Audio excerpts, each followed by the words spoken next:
Soy Roberto Pombo. Bienvenidos a Mis Preguntas, un programa de Prisa Media patrocinado por CAFAM, aliado estratégico en el crecimiento de más de 40.000 empresas en Colombia.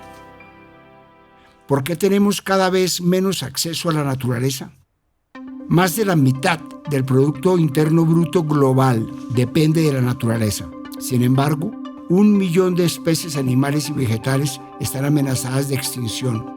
¿Qué son los servicios ecosistémicos?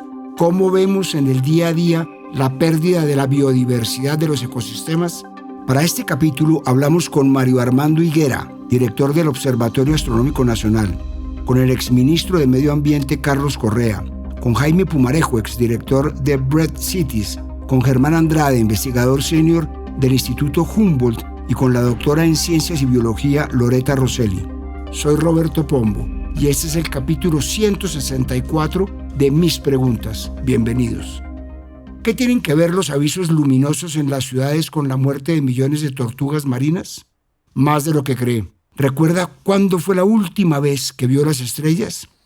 Hace mucho tiempo, bastaba alzar la mirada en una noche despejada para ver las estrellas.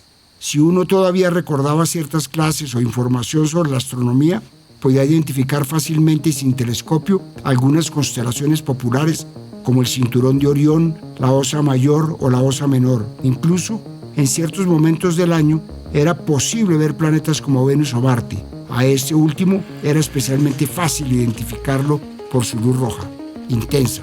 Sin embargo, ver las estrellas y otros cuerpos celestes es cada vez más difícil. ¿Me creería si le digo que quizás sus nietos no sepan lo que es ver las estrellas en el cielo? El cielo que vemos hoy en día no es el mismo que vieron nuestros padres o abuelos. Es otro, mucho más opaco. Ver estrellas requiere mucho más hoy en día y hacerlo en ciudades como Bogotá o Medellín es casi imposible. Todo por la contaminación lumínica. Sí, porque la luz también contamina. La contaminación lumínica es la luz artificial excesiva, mal dirigida o intrusiva. Un exceso de contaminación lumínica tiene consecuencias. Oscurece la luz de las estrellas en el cielo nocturno, interfiere con la investigación astronómica, altera los ecosistemas, tiene efectos adversos para la salud y desperdicia energía. Esta situación ha aumentado con el tiempo.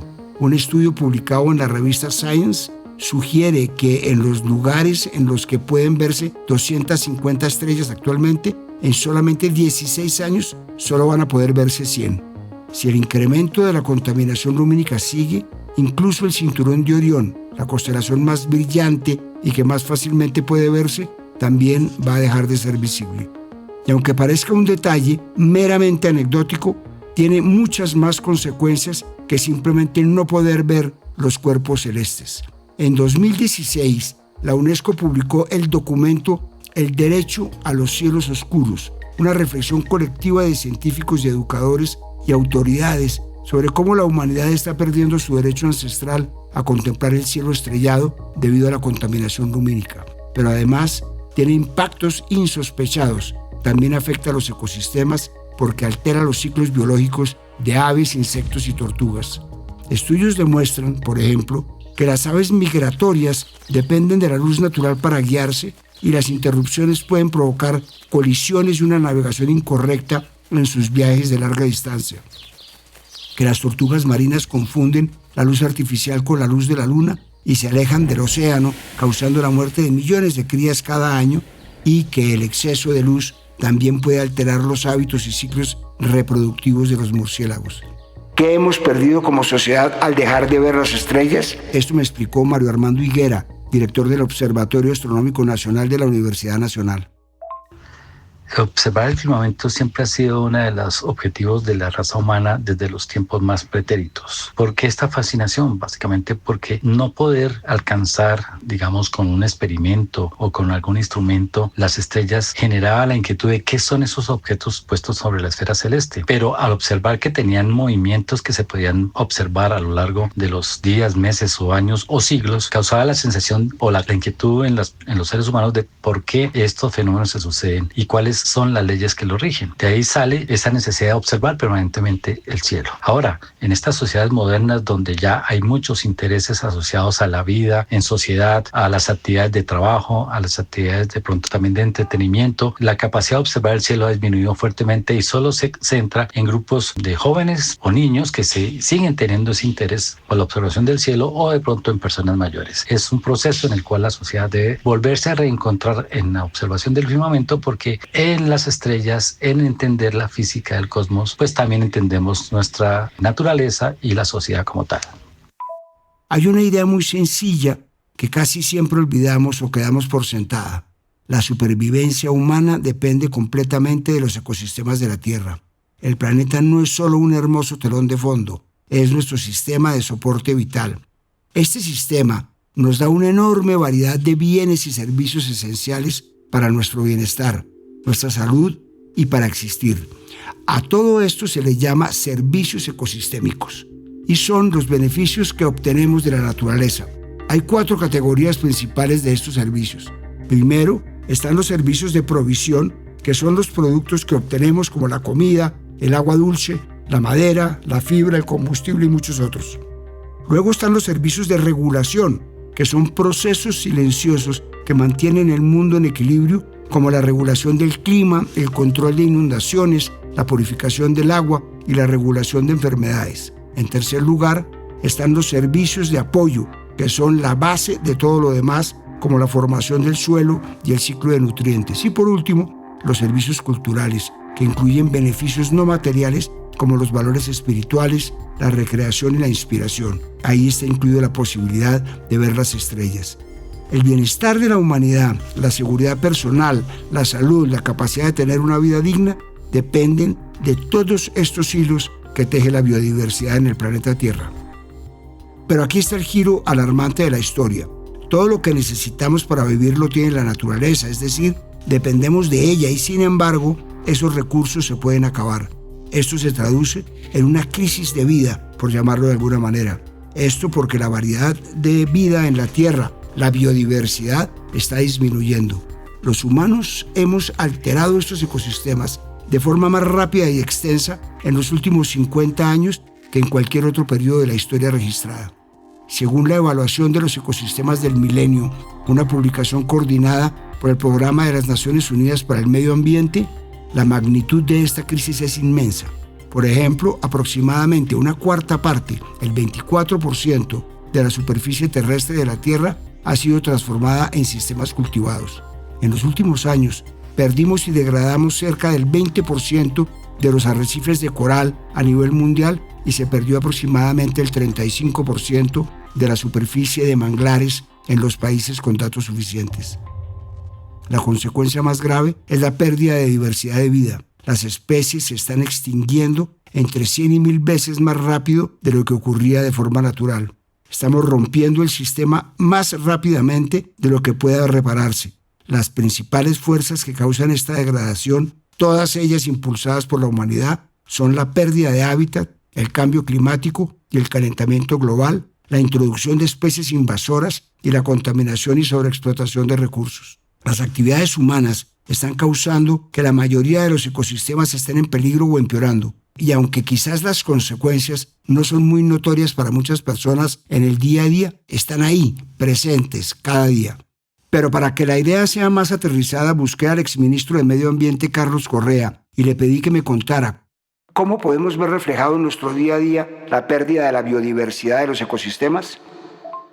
A veces creemos que la pérdida de la biodiversidad es algo lejano y que ocurre en los bosques, en el mar, pero la verdad es que la vivimos todos los días. La sentimos cuando el clima se vuelve más severo, más extremo, cuando escasea el agua, cuando los alimentos son más costosos o cuando desaparecen especies que antes eran parte de nuestro entorno. Y lo hemos vivido, el huracán Iota, las sequías, los incendios forestales. Cada árbol talado, cada manglar destruido, cada río contaminado tiene un reflejo en nuestra vida diaria. Así que cuidar la biodiversidad es cuidar de nuestra salud, de nuestra economía y por supuesto del futuro de nuestros hijos, de nuestras familias. Es entender que sin naturaleza no hay bienestar y que protegerla empieza con cada decisión que tomamos nosotros mismos cada día. Quizás el ejemplo más sencillo y reciente de cómo nos afecta la pérdida de servicios ecosistémicos está en el año 2020, la pandemia del COVID-19.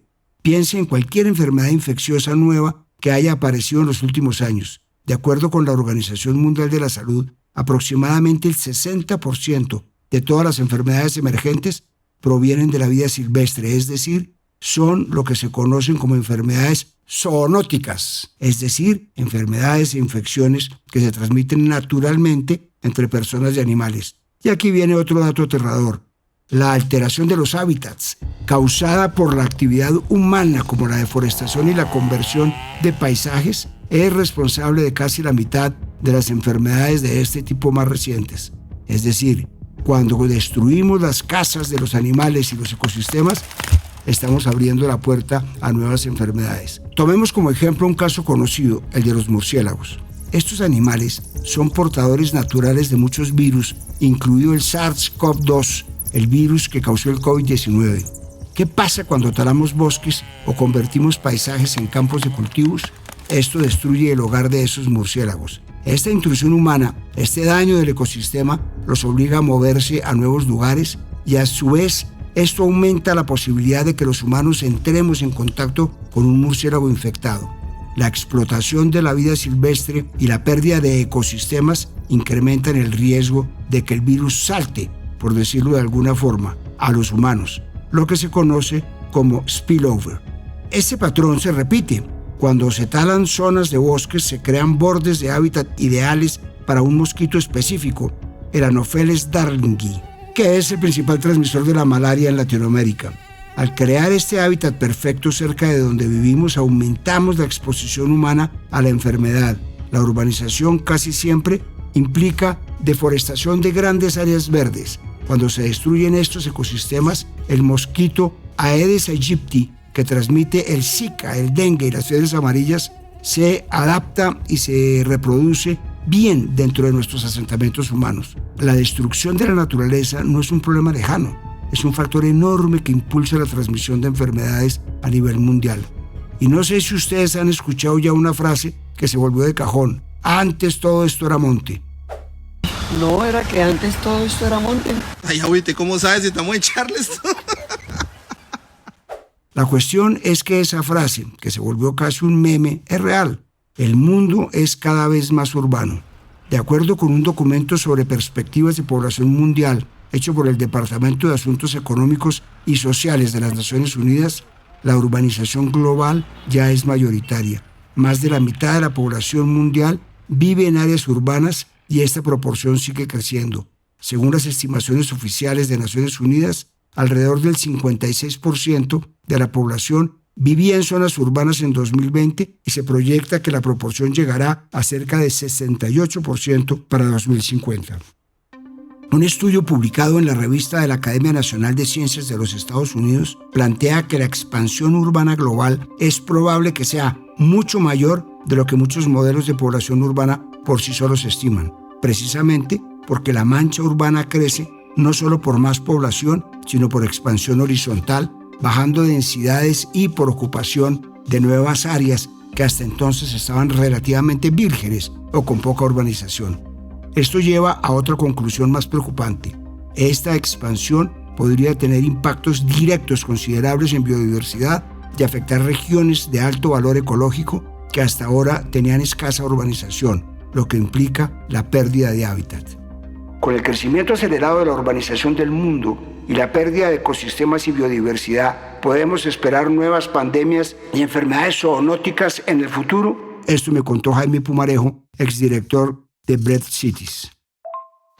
Varias cosas han causado las pandemias durante los últimos siglos, pero los expertos han advertido que la sobrepoblación humana va a causar estragos durante las próximas décadas y que tenemos que prepararnos. La sobrepoblación no solo causa la degradación del ecosistema y la necesidad de adaptar la flora y la fauna a ese ecosistema degradado, sino que también causa unas altas emisiones de CO2 y por ende el calentamiento global. Y el calentamiento global hace que los veranos sean más intensos y duren más en sitios donde hay estaciones y que en sitios donde normalmente el clima es templado, esas temperaturas se alcen y lleguen entonces flora y fauna de climas tropicales a sitios donde nunca habían llegado. Eso hace que los ecosistemas deban adaptarse, que los microorganismos, los vectores y los animales traigan consigo cosas buenas y también muchas cosas malas, como las enfermedades a las cuales no están acostumbradas las plantas, los árboles y los animales, también los humanos que viven en esos espacios. Eso quiere decir que esas nuevas interacciones van a causar enfermedades que hoy no se conocen o mutaciones de enfermedades que ya se conocen y para los cuales no estamos preparados porque, digamos, esos seres vivientes no han generado ni las barreras ni las protecciones, obviamente los anticuerpos para defenderse. Esa es la nueva amenaza a la cual nos enfrentamos por culpa del calentamiento global que causan la mayoría de los países industrializados y de la cual Colombia es una víctima, pero no un causante. Quizás el servicio ecosistémico que más valoramos y el más visible es la alimentación. Y es precisamente la seguridad alimentaria, un factor que paradójicamente se ve amenazado por la acción del hombre y al mismo tiempo es una amenaza para los ecosistemas. El punto parece un círculo vicioso, pero permítame explicarme. De acuerdo con William Sutton, director global de Agricultura Climáticamente Inteligente del Banco Mundial, la inseguridad alimentaria mundial ha aumentado debido en gran parte a los fenómenos climáticos. Además, el calentamiento global cambia el clima, causando más calor extremo, lluvias fuertes y sequías. En 2021, esto hizo que los alimentos se volvieran más caros y por eso 30 millones de personas más en países pobres no tuvieron suficiente comida. Según el panel intergubernamental sobre el cambio climático, en las zonas más cálidas del planeta como África, Asia del Sur y partes de América Latina, los rendimientos de cultivos como maíz y trigo han sido ya afectados negativamente por los cambios observados en el clima, como temperaturas más altas, precipitaciones cambiantes. El Programa Mundial de Alimentos de la ONU, en su informe más reciente que data de enero de este año, en América Latina y el Caribe la mayoría enfrenta problemas climáticos graves. 20 países, 74% en total, sufren estos eventos con frecuencia. Además, 14 países, 52% del total, son especialmente vulnerables, lo que significa que estos fenómenos climáticos tienen más probabilidades de causar hambre y desnutrición en su población y entre 2019 y 2023 el hambre aumentó en un 1,5% en los países afectados por cambios climáticos extremos. Y como si todo esto no fuera suficientemente preocupante, el cambio climático no solo reduce la cantidad de comida disponible, sino su calidad. Los científicos del panel intergubernamental sobre cambio climático encontraron que el aumento del dióxido de carbono en el aire hace que los cultivos como el trigo o el arroz tengan menos proteínas, hierro y zinc, nutrientes claves para la salud. Y la otra parte de la paradoja es que precisamente la cadena alimentaria mundial, cultivar, transportar, procesar y desechar alimentos, es la responsable de más o menos un tercio de las emisiones de gases de efecto invernadero, es decir, los gases que calientan el planeta. Según la investigación hecha por la ONU, las emisiones de gases de efecto invernadero del sistema alimentario tienen dos orígenes principales. Una cuarta parte se produce cuando se transforman bosques y ecosistemas naturales en tierras para cultivar. Las otras 3/4 partes se generan en las propias granjas, cultivos y en todas las actividades relacionadas con la producción de alimentos, como la fabricación de insumos, el transporte, el procesamiento y el manejo de desechos. En Colombia la situación no es muy diferente. La frontera agrícola, es decir, la extensión de suelo rural, donde se permiten y promueven actividades agrícolas, pecuarias, forestales y acuícolas, ha crecido en los últimos años. En 2018 se definió que la frontera agrícola del país abarcaba aproximadamente 40 millones de hectáreas, lo que equivalía a alrededor del 35% del territorio nacional. En 2024, la Unidad de Planificación Rural Agropecuaria informó que la frontera agrícola actualizada era de casi 43 millones de hectáreas. Esto se ha visto especialmente en regiones del país como la Orinoquia. Esta región, que incluye departamentos como Arauca, Casanare, Bichada y parte de Guaviare, ocupa casi una tercera parte del territorio colombiano, el 31%. Alberga el 29% del total de especies observadas y concentra el 26% de la disponibilidad hídrica. La Orinoquía ocupa el tercer lugar entre las cuencas internacionales más grandes de Sudamérica, solo superada por el Amazonas y La Plata. Pues este importante territorio lleno de ecosistemas vitales está en riesgo. La última edición del Reporte Bio, una publicación anual del Instituto Humboldt del Ministerio de Ambiente, se enfoca en esta región y muestra que la huella humana en la Orinoquía creció un 35% en los últimos 40 años. El documento también apunta a que sin medidas de conservación, planificación territorial y gestión ambiental adecuadas, este crecimiento podría llegar al 41% en la próxima década. La expansión agroindustrial es uno de los principales factores de transformación en este territorio.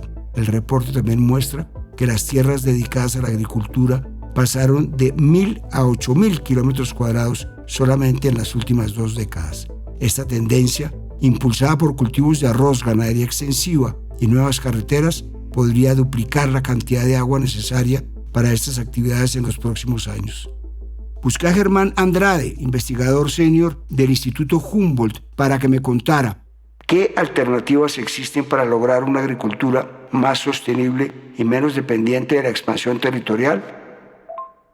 Es histórico que la agricultura y la actividad humana se ha expandido sobre el territorio, sobre los ecosistemas. Y en ese sentido existen varias formas de ver. La huella humana espacial, ha venido aumentando. Es decir, ese déficit de atributos ambientales que hay en el territorio han ido aumentando en la medida que la frontera agrícola se ha venido expandiendo. Sin embargo, yo creo que estamos en un momento en que tenemos que cambiar un poco de concepto. La frontera agrícola como un espacio para seguir expandiendo la misma agricultura debe suspenderse y entender la frontera como una frontera de sostenibilidad. Es decir, que está hacia adentro, hacia las áreas ya incorporadas a la agricultura. Esa frontera de sostenibilidad es lo que debemos lograr a través de 2 pasos. Uno, la planificación ecológica y social del territorio. O sea, no cualquier actividad no vale en cualquier sitio. Hay que mirar el sistema ecológico y el sistema social. Y segundo, las prácticas. Tenemos que cambiar las prácticas de la agricultura para hacerlas más sostenibles en el territorio. En ese sentido, la biodiversidad es un factor clave, porque la biodiversidad se ha tendido a ver como una barrera, como los sitios donde no se puede expandir la agricultura. Yo creo que tenemos que empezar a mirar la sostenibilidad como ese factor de soporte de la actividad económica a través de buena planificación del territorio y a través de mejores prácticas. Entonces estamos en un momento en que deberíamos suspender ese concepto de frontera agrícola simplemente como área de expansión y empezar a hablar de una frontera forestal, de una frontera ecológica hacia adentro y donde la actividad humana debe basarse en la naturaleza.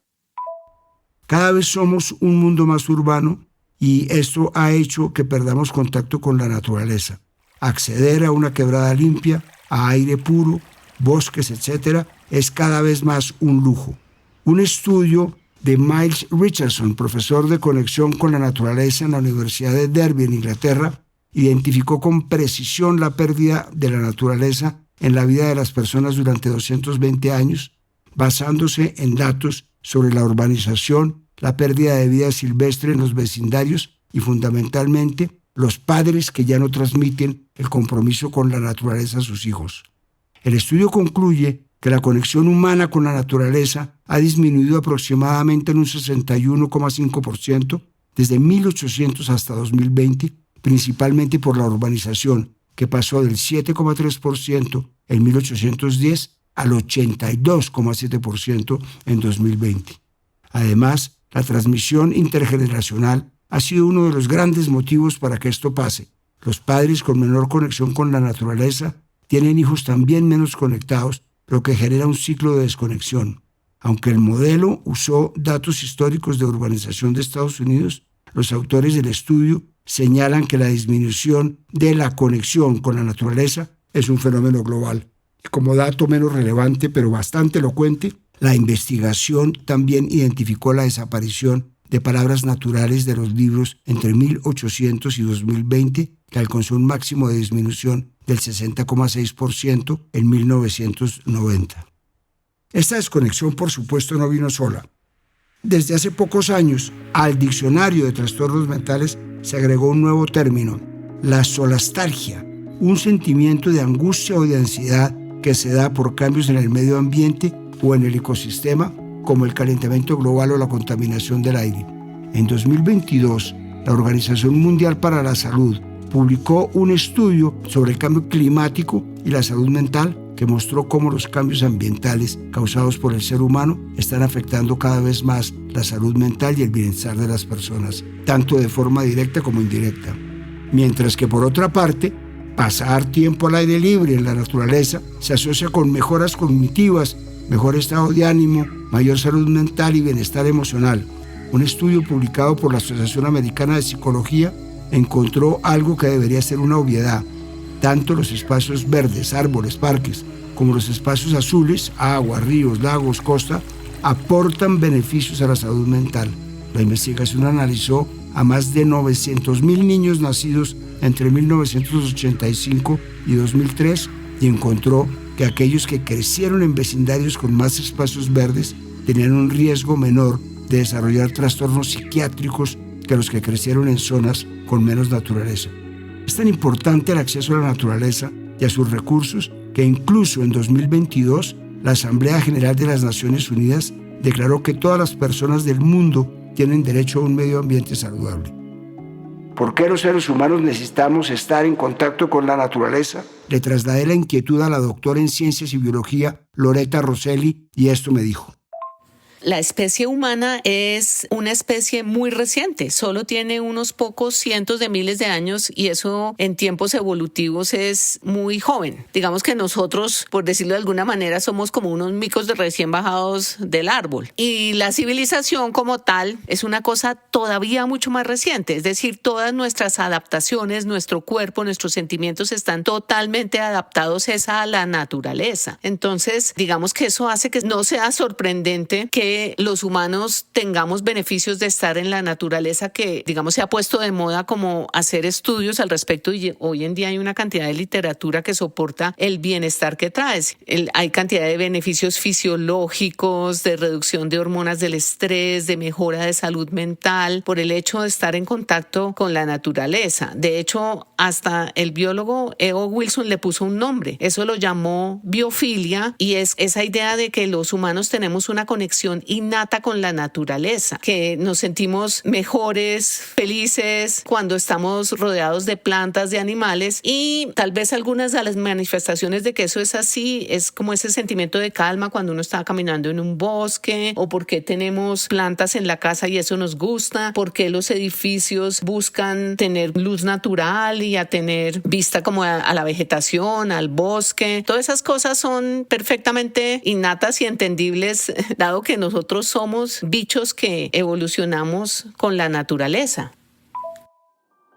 Vivimos en un planeta que es cada vez más urbano, más ruidoso y más luminoso, pero también es cada vez más distante de la naturaleza. Perdimos el hábito de alzar la mirada y ver el cielo, de oír el río y de reconocer cómo funciona el suelo que los alimenta. Esta desconexión con la tierra no es solo ambiental, es también emocional y cultural. Recuperar la conexión con la naturaleza no es ya un anhelo hippie, es una necesidad urgente para la salud y la supervivencia. Soy Roberto Pombo y este fue el capítulo 164 de Mis Preguntas. Nos vemos en el próximo capítulo. A partir de este momento, este capítulo de Mis Preguntas queda disponible en todas las plataformas de podcast. Este episodio fue posible gracias a CAFAM, aliado estratégico en el crecimiento de más de 40.000 empresas en Colombia. Dirección: Roberto Pombo. Asesor editorial: Daniel Sampero Espina. Producción: Juan Abel Gutiérrez y Johnny Rodríguez. Guiones: Juan Abel Gutiérrez y Johnny Rodríguez. Postproducción de audio: Iván Ayala.